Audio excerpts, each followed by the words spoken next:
Well, hello everybody and welcome back to Suburban Homesteader Wyoming/Arizona, and it is a beautiful day in Arizona today, in the 60s, sun shining, no wind. I couldn't be happier, and especially with this sun, I am gonna plant up some little flower boxes. And I got these little containers over at the Dollar Tree store for only $1, and I'm gonna use some recycled soil also, some potting soil that's recycled. I took them out of a huge bucket of aloe veras, and I love my dirt and I like to use it over and over again.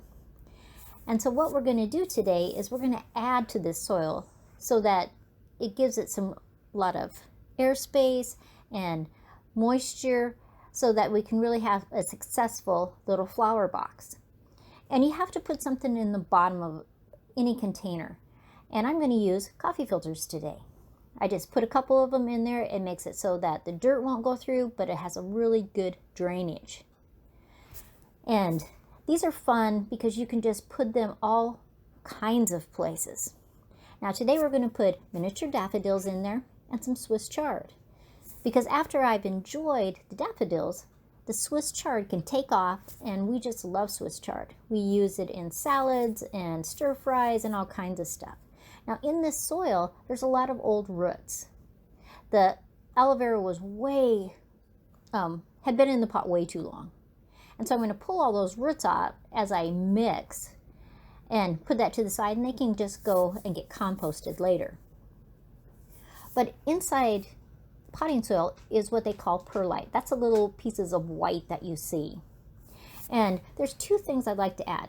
Vermiculite, which is in this bag, and it makes it so that it retains a lot of moisture. You need both of them in your soil, not just perlite and not just vermiculite, because they're two different things. So I'm going to mix that vermiculite up, and I really like to add a lot of it in. So we're going to mix it, and then we'll add a little bit more.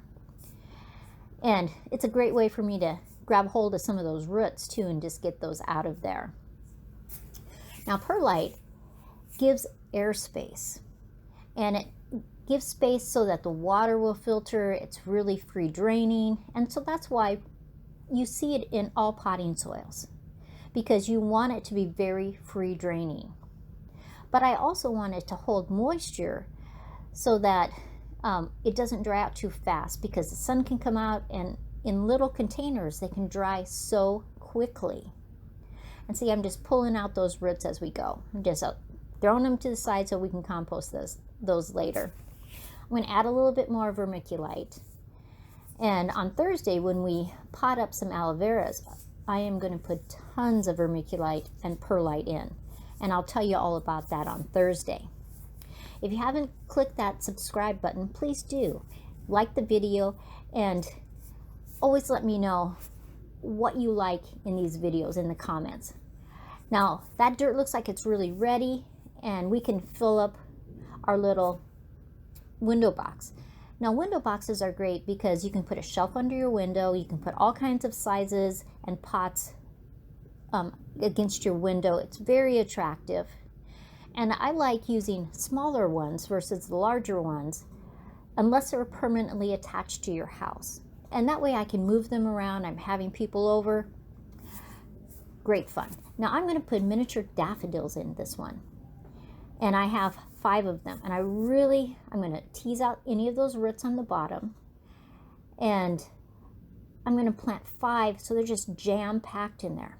Now the reason why I'm mixing daffodils and Swiss chard is because the daffodils will flower for a few weeks, and I'll really get to enjoy them, and then they're going to die back, and the Swiss chard will take up the space and will make just a beautiful flower box. I really like mixing vegetables and flowers together. And see how you just tease those roots a little bit? Some of them don't even hardly need much teasing at all. The fun thing about these miniature daffodils, they're never going to get more than about 6 inches tall, and they are a bulb. Let me show you a bulb, and how they have multiple stems coming out of one bulb, and I like that. And daffodils are one of those spring flowers that up in Wyoming, they're the very first things that I have flowering. Other than sometimes crocuses will beat my daffodils. So I'm just going to press that in. Now I want that even fuller, so we're going to put 3 Swiss chards in there. And Swiss chard is something that we just really love. We have it in salads, we stir fry with it, we put it in soups and casseroles, and we have just really enjoyed it. And so I'm going to put 1 on each end, and I'm just going to smash that. I'll push those daffodils over and cram that in there. Now I will have to fertilize these a lot because of all the plants that are in there. Now this Swiss chard is darker, and so I'm going to put that one in the center. And it has red roots, which is really interesting. And I find it that if it has yellow stems, it's going to have yellow roots. If it has red stems, it's going to have red roots. It's one of those strange, weird things that Swiss chard does. But that Swiss chard will just really grow up as the daffodils are dying back. So let's put 1 more.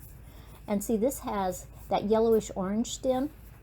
And as you can see, the roots are that yellowish orange. It's a weird thing with Swiss chard because most plants aren't like that.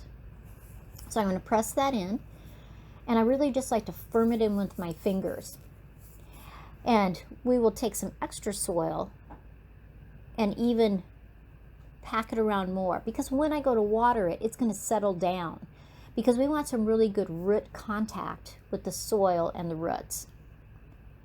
So I'm just finishing filling that in, and that just makes a great little miniature windowsill planter. And then when you have company over, take it off your windowsill and put it on your table. And that will just grow and fill in. Our second one, I'm actually going to use a combination of snapdragons, and these ones can get 8 to 20 inches tall, which is really interesting, and celery. And I'm only going to use 1 celery right in the center. And the snapdragons will just encase the celery, which will give it even a natural protection, and the celery will just grow really well. And so I'm going to put the celery in first. I'm just going to grab one. The rest of the celery I'm actually going to plant in the garden right after I'm done with this. And so I'm just teasing those roots out. They're really not too bad. They're more than some of the other plants that I planted lately, but it's totally okay. And then 2 snapdragons, 2 on each side. So again, we're always gonna pull off those roots, stimulate that growth, and I'm gonna bury them as deep as possible. And you can tease those roots out just so easily. And you don't have to tease every single root. You're just going to grab some, and then you're going to pack that soil around it. And that will really help it have some good contact between the roots and the soil. And then when we have that water, it will just really stimulate some good growth. I am going to fertilize these, but I'm actually going to wait for a few days, let everything settle down, and then I'll put a fertilizer on them so that they just have a really good start. If I was in Wyoming, I would be using my rabbit manure fertilizer, but there's some good organic fertilizers that you can use, that you can purchase. And see, I'm just filling that in, and always make sure you're firming those plants in there. You don't want the wind toppling them, giving them stress. You want them to stay exactly where you want them to. And that turns into a really fun little planter. Rub the dirt off, and there we go. It's gonna take it a few days, and it will be just starting to grow and grow. And I'm really excited about it. Now, snapdragons, if you pinch off the very top of those plants, it will send out side branches, and you'll get a lot more snapdragons, which is just a bonus. Now I'm going to take all these celeries, I'm going to plant them in between the leeks that I'm growing and the garlic that has started to come up. Now I do have 2 more of these little pots, and I'm going to plant those on Thursday when I'm doing the aloe veras. And so you'll have to turn in on Thursday to see that. So we're just going to give it a quick soak. I'm just setting them back in one corner of the garden by some little corn that's coming up. And that way they're not in the direct sun today, so that they're not getting scorched on their very first time. As always, like, subscribe, share with the world, and I will see you next time. And I hope you try some flower boxes this year in your garden for 2021.